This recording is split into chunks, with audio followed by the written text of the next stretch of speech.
Hello, good evening. It is my deep honor to welcome you from around the world to Imagining America's collective creative engagement. I am Asali DeVan Ecclesiastes, CEO of Ashé Cultural Arts Center, where we reimagine and recreate the world every day in honor of our ancestors, in service of our culture, inspired by our innovation, and in gratitude to the Atacapa, Ishak, Cato, Chitimacha, Choctaw, Houma, Natchez, Tunica, Alabama, Biloxi, Kawasati, and Ophel people upon whose ancestral lands we stand, colonized as present day New Orleans. We appreciate your commitment to join with us through tumultuous times and to take on the hard work of rebuilding. And imagine if we infused it with equity, with justice, with good intentions for the health and prosperity of all humanity. Imagine.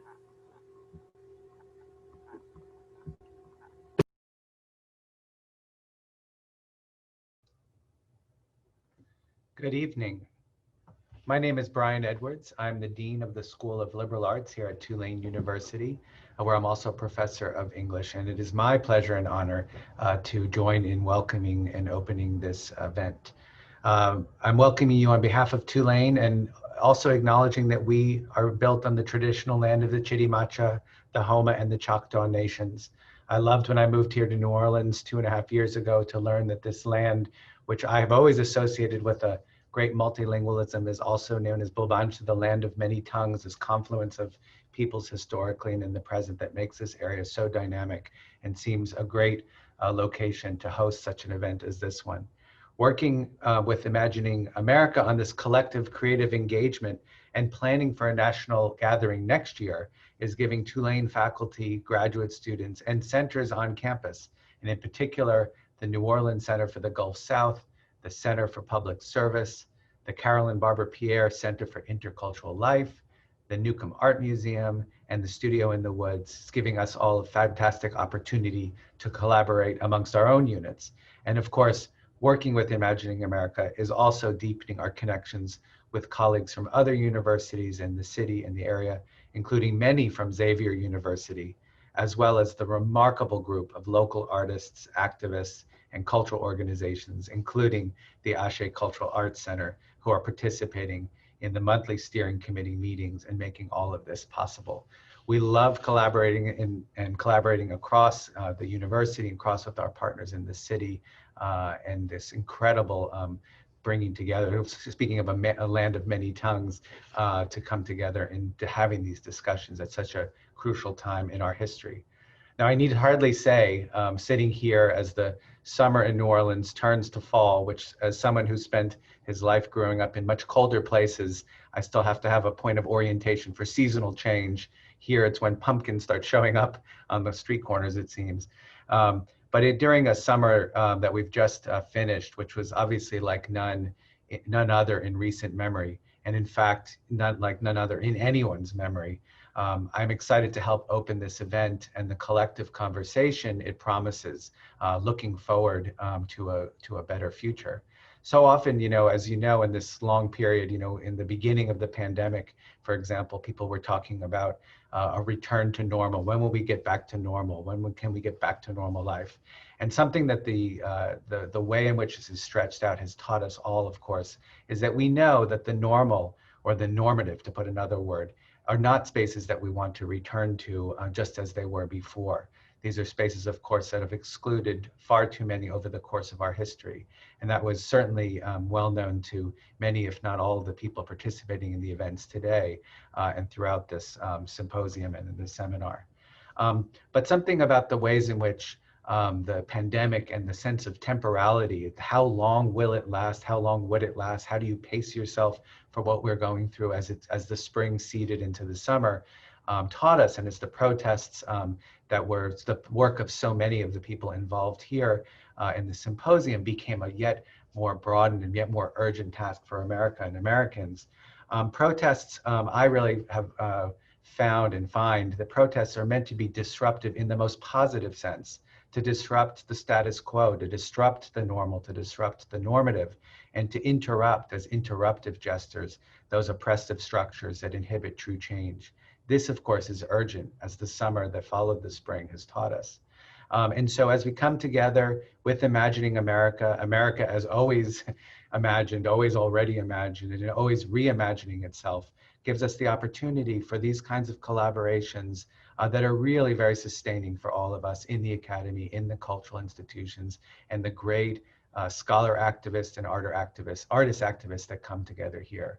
So it is really with a very warm welcome and open heart and an open mind that I'm so pleased to be able to welcome you all to this event on behalf of Tulane. Thank you so much, and may these proceedings be as inspiring as they are as we look at the schedule.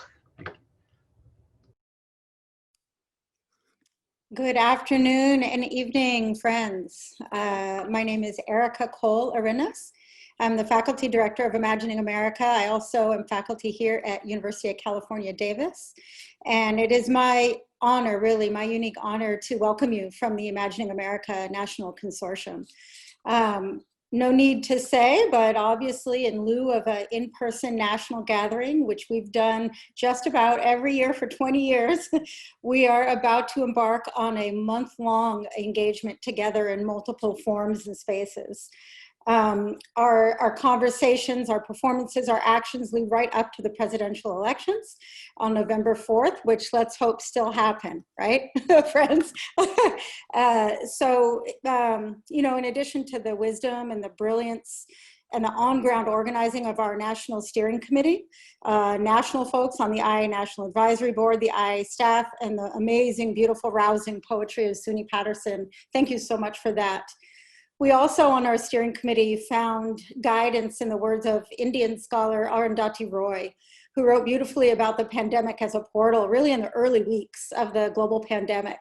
So as I charge us into the month ahead, I'm gonna read a little bit from that article. Whatever it is, coronavirus has made the mighty kneel and brought the world to a halt like nothing else could. Our minds are still racing back and forth, longing for return to normalcy, trying to stitch our future to our past and refusing to acknowledge the rupture. But the rupture exists. And in the midst of this terrible despair, it offers us a chance to rethink the doomsday machines that we have built for ourselves. Nothing could be worse than a return to normalcy. Historically, pandemics have forced humans to break with the past and imagine their world anew. This one is no different. It is a portal, a gateway between one world and the next. We can choose to walk through it, dragging the carcasses of our prejudices and hatred, our avarice, our data banks and dead ideas, our dead rivers and smoky skies behind us.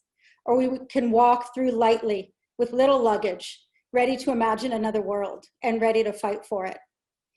So drawn from this inspiration and from the National Imagining America Consortium and our partners Ashé and Tulane, thank you so much for co-hosting with us. We embark on a month of reimagining another world and various calls to actions to fortify us to fight for it. So throughout October, we invite you to join us on these monthly plenaries. They'll be every Monday at about this time. We'll focus on land and liberation, housing, community, memory, place, higher education, graduate education, and our very world we live in. So we invite you to these weekly plenaries. And we also invite you to join in the various conversations, performances, and dialogues between, including a dinner party. I will be hosting a dinner party with culture keepers Carol Bebel and Daphne Muse will be cooking soup. We invite you to eat soup with us and think about how it stretches across time when resources are thin, cures ills, and nourishes the soul. We also will be celebrating our Randy Martin Spirit Award awardee, Arlene Goldberg, who will be in conversation with Jeff Chang and Karen Atlas. We're really excited about an immersive exploration of abolitionist world building through Afrofuturism and Black speculative fiction led by Wakanda Dream Lab, which will be very exciting, and many, many more performances and dialogues. We have appearances from our regular IA collectives. So you will see on the calendar our collective of publicly engaged designers, our Assessing the Practices of Public Scholarship Research Collective, and other things on the platform on our event event website, so make sure to check it out. We'll have our annual Page Lightning Talks pre-recorded, so you can find them on the IA National Gathering website, along with some of your very own creative submissions that were woven together in a beautiful quilt. So don't forget to check out that as well. So in the IA tradition, we hope that this month together is not just intellectually provocative or stimulating, but also as a time to pause and reflect and come together and think together, build community, and hopefully nourish our hearts a bit when we know we all need it so desperately. So without further ado, welcome. Do join one or all of the events. We look forward to seeing you online. And I'd really like to thank Mina Matlan, our national organizer of this month-long series, as well as the IA staff, Erin Sion, operations manager, Pepiro Gutierrez, who created all the beautiful work you see, Trina Van Skyndel, who's been organizing members towards this event. And we're just so excited to have you here. I'd like to shout out again to Ashé and Tulane. Thank you so much for joining us. This very diverse steering committee that has planned this event. The UC Davis Public Scholarship and Engagement Office that provided sponsorship, as well as our Global Affairs Office, and the National Endowment for the Arts, which has really been a great supporter of this event. So thank you. Thank you for joining us. And I now turn to some land acknowledgements from our National Imagining America Consortium. As members of the IA Consortium, Public Scholarship and Engagement welcomes you to the opening of 2020 Collective Creative Engagement. We join you from UC Davis. For thousands of years, this land has been the home of Putwin people. Today, there are 3 federally recognized Putwin tribes: Ketch-Il-Dehi Band of Wintun, Indians of the Calusa Indian Community, Colette-Sel-Dehi Wintun Nation, and Yocha-Dehi Wintun Nation. Bienvenido. Hi, my name is Annie Lee, and I'm a JGS Fellow for this year.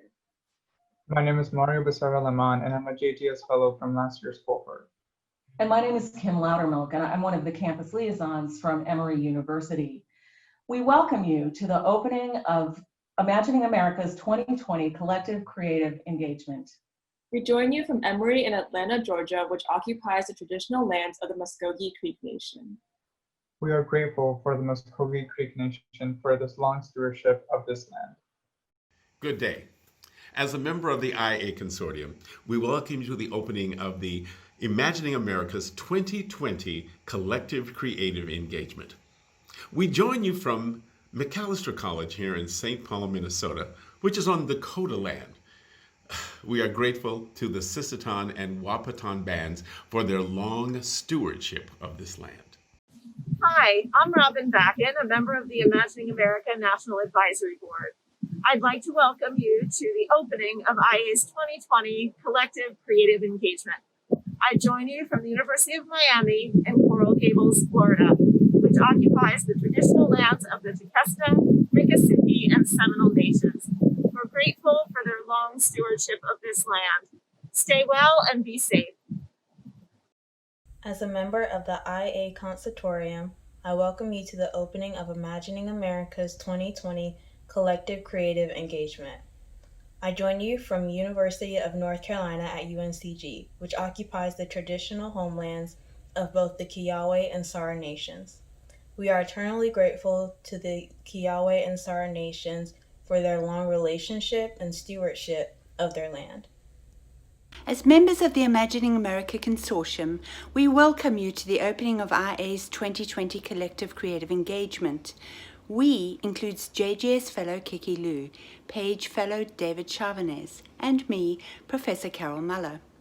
We join you from the University of Pennsylvania, built on the traditional lands of the Lenni Lenape, long-time stewards of the territory prior to the 17th century arrival of Europeans in what is now the city of Philadelphia. Hello, Imagining America community. I am sending you joy and peace from the IA Southern California cluster, as well as the University of Southern California and Socamba Performing Arts Company. And I am coming to you from the Tongva land in Los Angeles. And I am so grateful and honored to be on this land that the Tongva tribe has nurtured its energies for so long, and hope to channel some of it to you today. Woo! I'm looking forward to the creative engagement with all of you.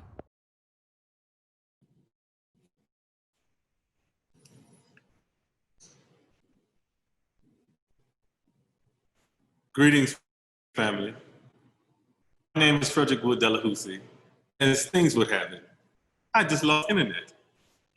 It's my honor to serve as the Chief Creative Officer of Ashé Cultural Arts Center in New Orleans, Louisiana, and as a National Advisory Board member of IA, Imagining America.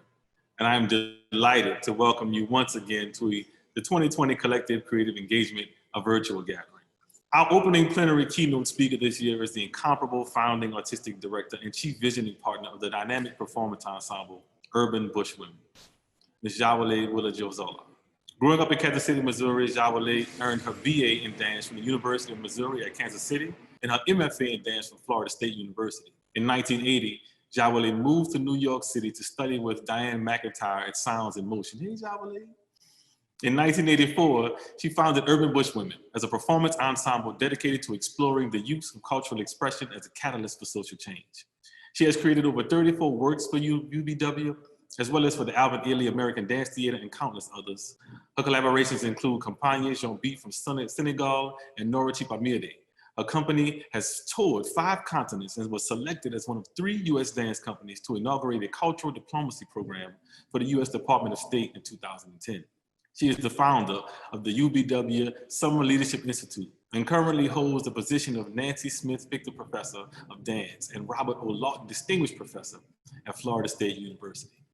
Jawole received the 2008 United States Artists Win Fellowship, 2009 Fellowship from the John Simon Guggenheim Memorial. She is a recipient of the Doris Duke Performance Artist Award and was given honorary degrees from Tufts University and Rutgers University.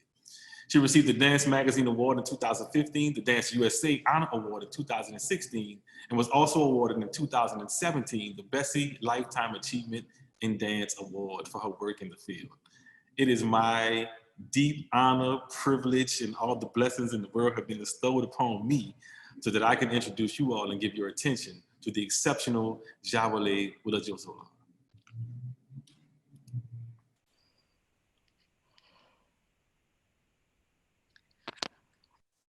I come from a city of hot jazz, blues, and backyard barbecues, 4 on the floor, keeping 4/4 time, with communities lying and signifying in rhythm and rhyme, with strong women and men whose dreams were dashed when they migrated north to escape the Jim Crow South, but found the same system of injustice at work. Hello, all you beautiful people, wherever you are in the world. I am so honored to be invited to speak to this powerful group of leaders and dreamers. These days, I often find myself unable to speak, or I'm struggling to speak, and yet I know that I must speak and own my own voice at a time when there are many that say my voice has no value. That is why we must speak to affirm our voices and sit in the power of knowing our voices collectively sing the songs of the many. On Lenape land in New York City, in Brooklyn, I stand on the shoulders of the many in my family, the Zollars, the Lockharts, the Blairs, the Willises, and the many I don't know. I honor you. I honor you. I struggle daily, sometimes hour by hour, minute by minute. And yet my practice is to center myself in hope and action, even when I don't understand why, or if I know that I will have the strength to do it. That's my practice. One of my Sunday morning rituals is to listen to NPR's Krista Tippett's On Being. And yesterday her guest was a poet, Jericho Brown. He is my new artistic crush. She read a poem of his, or some lines of his poem, and they included these lines. Hope is the opposite of desperation. It's not as comfortable as certainty, and it's much more certain than longing. It is always accompanied by the imagination, the will to see what our physical environment seems to deem impossible. Only the creative mind can make use of hope. Only a creative people can wield it. And when he heard it read by Krista Tippett, he asked for it to be read again as he was absorbed in the profundity of his own words. So I will read it again. Hope is the opposite of desperation. It's not as comfortable as certainty, and it's much more certain than longing. It is always accompanied by the imagination, the will to see what our physical environment seems to deem impossible. Only the creative mind can make use of hope. Only a creative people can wield it. This body gathered here today is a body of highly creative people who are here to collectively reimagine how we are a power stronger than ourselves. I am African, Creek, and German. I am subjugated people and ancestors born into slavery. I am free people. I am of segregation, Charlie Parker and Count Basie. I am my dark-skinned mother who danced, played the piano, and sang. I am my 14-year-old father with cardboard in his shoes, walking 5 miles a day and working overnight shifts to get a high school education. I am the progeny of Black folk that valued education, working and partying hard, and being who you be, how you be. Middle class, working class, low class, no class, and kiss my ass class folk. I am church. I am dreamers and schemers. I am free people. I am jazz people who migrated north to escape the Jim Crow South to hope, to find hope, to hope. A Power Stronger Than Itself is the title of a book by George Lewis about the Association for the Advancement of Creative Musicians, in the AACM in Chicago. The AACM has inspired generations of radical, rigorous creativity that has reimagined a new vision in this music that is commonly called jazz. We are a power stronger than ourselves. We stand in a power because we stand in a vision of a different world. And together, our visions are the clarion call for the rebuilding of this world. The rebuilding of my world, the rebuilding of my world of understanding the relationship of racism to my work began at Florida State University, FSU, when Dr. William R. Jones led the first Black Studies department at FSU in 1976.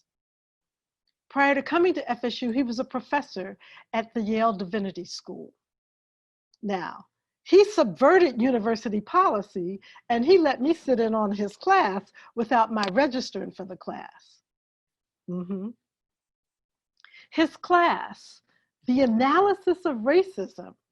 When I first heard about his class, I thought to myself, like, the analysis of racism? You can analyze this shit? Dr. Jones' class helped me to understand that the things that I had felt, known, experienced, and endured that were often called prejudice or bigotry were systemic, and intentional. While Dr. Jones's work was framed in the academic studies of racism, I discovered the People's Institute for Survival and Beyond, that their work was framed in community organizing, and it was through this lens that I recognized the importance of the People's Institute work as foundational to urban bushwomen's work, not only in our community practice, but also in our inner workings and creative practice.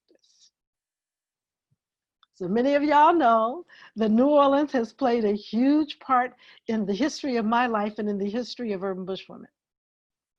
We were introduced to the work of the People's Institute during the planning for a 3-month residency in 1991. Altogether, we took the People's Institute Undoing Racism workshop. And this workshop affirmed for me that the work regarding racism would be a centerpiece of urban bushwomen's practice. Hope and vision.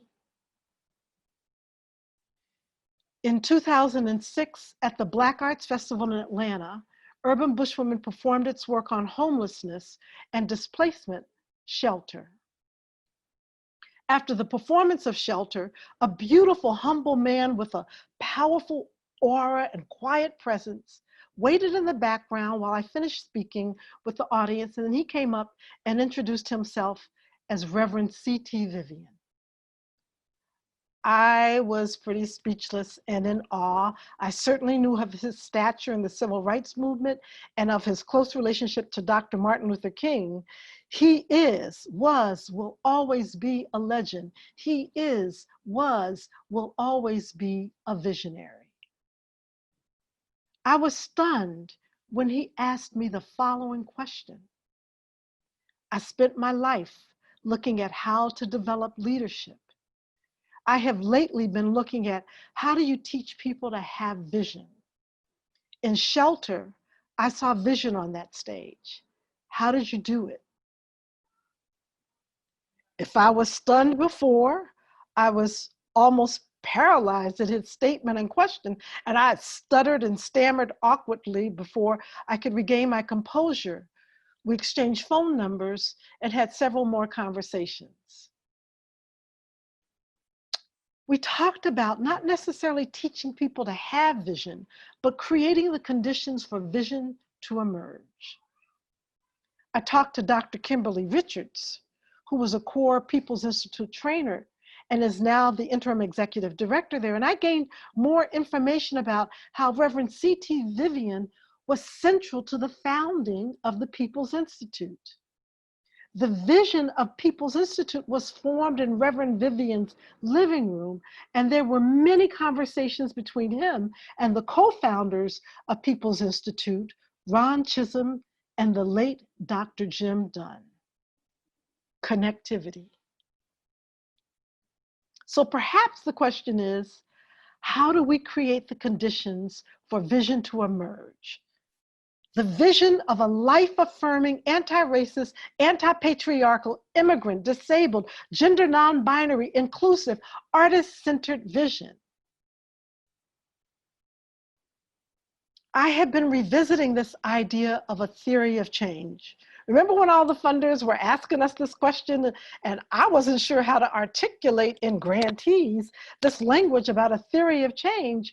And I knew that we had a theory, but I hadn't articulated. And dear, wonderful Stephanie McKee helped me to see that not only did we have one, we had a theory and practice, and she helped me to articulate it. So here it is in 5 parts. Number 1, the answer is in the group, not an individual leader. Number 2, the people who are most affected by decisions need to be in the forefront of the decision making. Number 3, leadership must lead, guide, and facilitate a process through which people gain a sense of their own power. And that's People's Institute's definition of leadership. 4, when the container is created for people's full power to emerge, the genius of the group will always rise above individual capacities. It will rise and create powerful, innovative practices of art, administration, production, and unique solutions to seemingly intractable issues. 5, rather than seeing communities and people only as in crisis and in need, the genius of a group emerges when we shift the narrative, to see where people are powerful. And if we make where they are powerful a central part of our work as cultural community organizers, then the them becomes the we.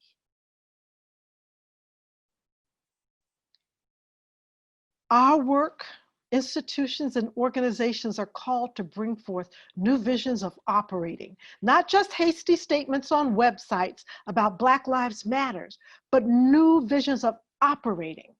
We have a power stronger than ourselves, stronger than itself, to bring forth new life affirming, anti-racist, anti-patriarchal, immigrant, disabled, gender non-binary, inclusive, artist, organizer, centered visions. And when we do that, our visions do get concretized into values. So I want to give you one example of Urban Bush Women's values that form from our vision. From the very beginning of Urban Bush Women's work, families were, was, is, are, and will be a part of and welcomed into our work life. We are not separate from our families, and COVID has forced this into our consciousness. But this has been a practice of Urban Bush Women from its inception. And while we might struggle with it sometimes, how we're going to do it, the value rises. Our old canons cannot take us into a future vision, and sometimes they need to fall. And I'm not just talking about curriculums. This value of we are part of our families. So now during COVID, we see children running through and husbands, wives, partners, all kinds of things are happening because it's now integrated in a way that we're having to understand maybe it should have been that way from the beginning.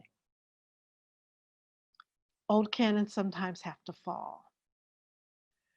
So I'm going to tell you a little bit of story. One of our co-artistic directors did a site visit in a state, and she brought her 2-year-old daughter at the time with her to the site visit for a potential residency. And the presenters there were horrified that she showed up with a 2-year-old daughter and that she went to the meetings and that she breastfed. And they thought this was the most unprofessional thing, that we should have told them this.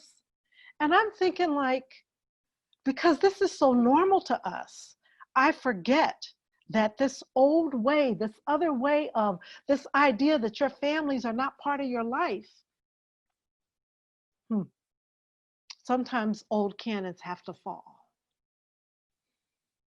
We need a vision being presented to us now of change, how we integrate and not make invisible our families both inherited, created, or chosen as a part of our working and creating lives. This idea of what is professional needs to be destroyed, as it is usually tied to patriarchal and racist ways of being. My beautiful friend Amara Tabor Smith describes herself as a death doula for patriarchy. And I would describe People's Institute and their work as death doulas for racism. Reverend C.T. Vivian asked the question, how do we encourage vision? So I took that question back to our summer leadership faculty, and I said, let's consider this as our central theme. And so a wise person in the room said, let's create recipes for vision. And I will read 2 of the recipes that came from our 2008 Summer Leadership Institute. The first recipe for vision is from Dr. Kimberly Richards. Ingredients: history, culture, 2 heaping cups of frustration, 1 heart of love, 2 bellies of passion, the spirit of hope, strands of courage, self-love, self-respect, self-discipline, self-confidence. Mix history and culture and let it sit a while. After sitting, stir in a heart of love, frustration, two bellies of passion and courage, then wail. Wail.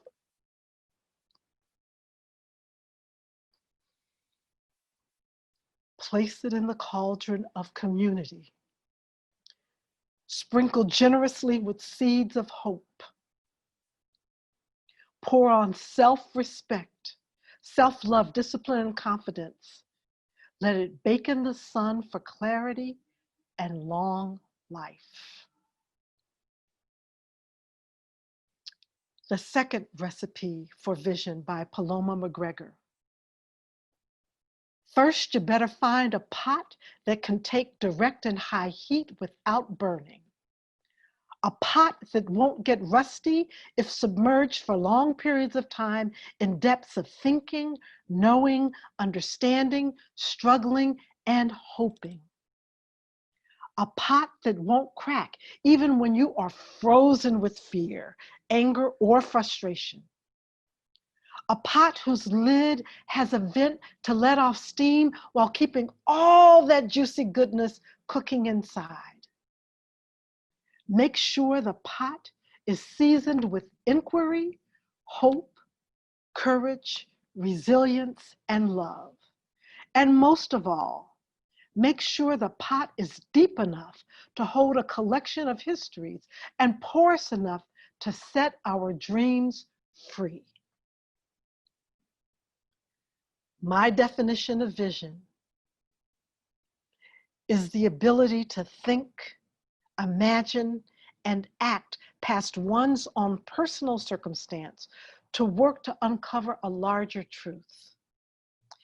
If you have the ability, privilege, and capacity to see beyond your own circumstances, sometimes dire, hopeless circumstances, then you have the responsibility to step forward and affect change. This is our charge, to bring action, vision, and hope. Thank you for allowing me to speak.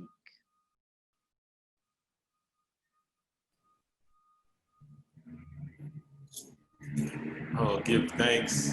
Thank you so much, Jawole, for your comments, for your energy, for your passion, for your words. You always inspire and inform and educate, and you do it all wrapped up in with a, with a hug that that folks just can't seem to understand how good it feels when you enter a space and how informative you are when teaching us through healing, teaching us through movement, teaching us through reflection and the passion for change. So thank you so much.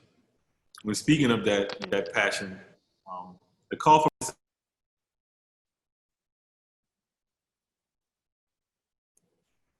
for participation for this year's gathering invited creative responses that offer opportunities for community reflection, for healing, and the creation of spaces and places for a radical reimagining of our work and our world. Here is a montage of some of the incredible responses that were submitted.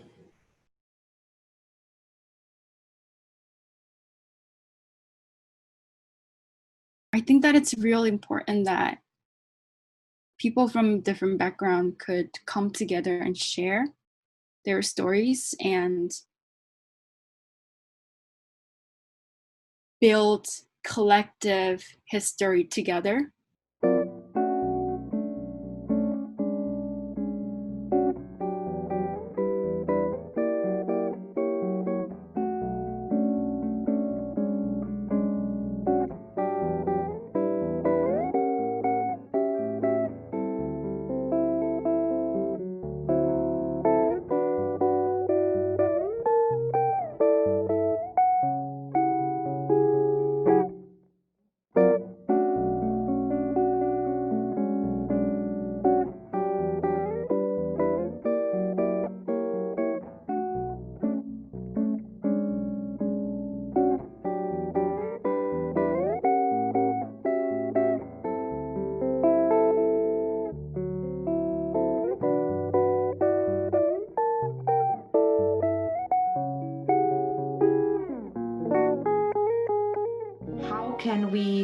to the future and craft our art the way that everybody has a space to participate and be artists and be valued equally. Art has the role of moving us forward, always forward. It's always been a bridge between all the people and all the needs, all the feelings, all the thoughts, all the experiences, I feel like and I'm everything too we want to hopeful share. in this sense. We're gonna have to find a way to adapt to a sense of like the new reality, because this is like the first time that I go through such a major thing that's affecting everybody. What if the drug treatment center, the barbershop, the community center, the job training center, all of them, all the people who work there understood that their primary mission, their primary commitment was to the imagination of their clients. Their primary commitment was to this idea of the spirit of their clients.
Hoping that this is a change that will keep continuing, and it's not just that we talk about it now and we'll return to normal and it's all poof, gone.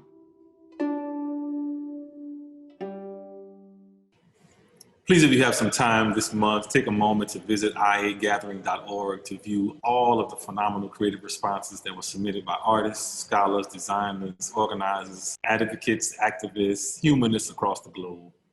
And now we present a particular voice, and possibly our most important voice, the voice of our future. The Dance for Social Change Team Company is a New Orleans-based performance group that uses artistic voices to advocate for social justice. They examine social issues impacting their communities, create original multidisciplinary performances about those issues, and organize the annual Dance for Social Change Festival in collaboration with local advocacy groups, youth groups, and civic leaders. Past themes have included gentrification and displacement, the school to prison pipeline, women's rights, and gender justice. This year, they are focused on creating a series of short dance films surrounding topics that have come up during the pandemic, such as navigating online school, maintaining social relationships during physical distancing, and reflecting on the recent movements around racial equity or lack thereof. Based off the prompt, through tumultuous times, how do we reimagine and rebuild America? The youth worked in small groups to create movements and text. This video is the beginning of a work in progress created the past 2 Saturdays in Crescent Park in New Orleans. All rehearsals will take place outdoors due to COVID, and our young artists are shifting and adapting so that they can continue to create and vision together. The DSC will be creating a series of short dance films for 2021. The Dance for Social Change Festival will take place in April. Dance for Social Change is a program of Dancing Grounds, a nonprofit organization that develops young leaders, promotes health and wellness, and advocates for social justice through dance. Family, may I present the future, the Dance for Social Change Team Company.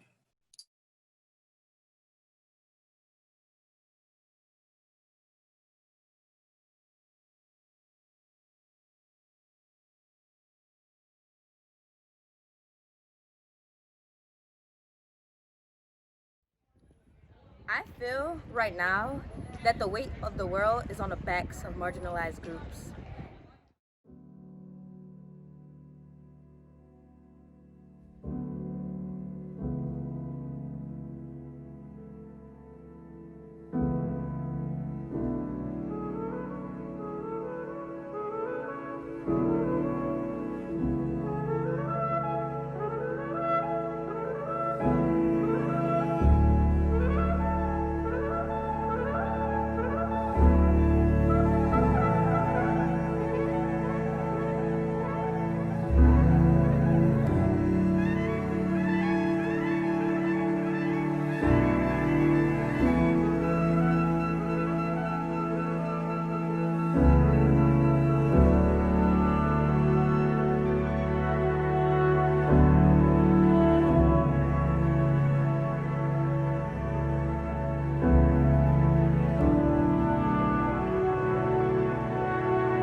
Right now, I am feeling overwhelmed, depression and loneliness, unmotivated, lonely, isolated, overworked, unaware and confused. The effects of racism.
If I could reimagine America, the world would flow differently.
Whoo! Incredible work by incredible young people and an incredible way to tackle on this year's opening plenary. Special thanks to all of you for being with us, and an extra special thank you to our local steering committee and of course to our planning committee, who you'll be seeing more of in the coming weeks. And I'd like to introduce them right now. So we're gonna bring up their images so you can see them. So first on my list, and of course in my heart, from the Ashé Cultural Arts Center, Mr. Asali DeVan Ecclesiastes. From Tulane University, Brian McBride, Deanna DeSoto, and Katie Hauk. And of course, from the Imagining America team, Erica Kohl-Arenas, Erin Sion, Mina Matlin, Papiro Gutierrez, and Trina Van Schijndel. We'll see everybody give y'all a little wave. I invite you again to be with us in the next coming weeks as we join forces across networks, organizations, and communities to reimagine our nation and our world. Visit iagathering.org for more info on all things to 2020 Gathering. And in the spirit of resilience, resistance, and revolution, I'll see you soon. Good night and happy reimagining. Peace out. Thanks, everybody.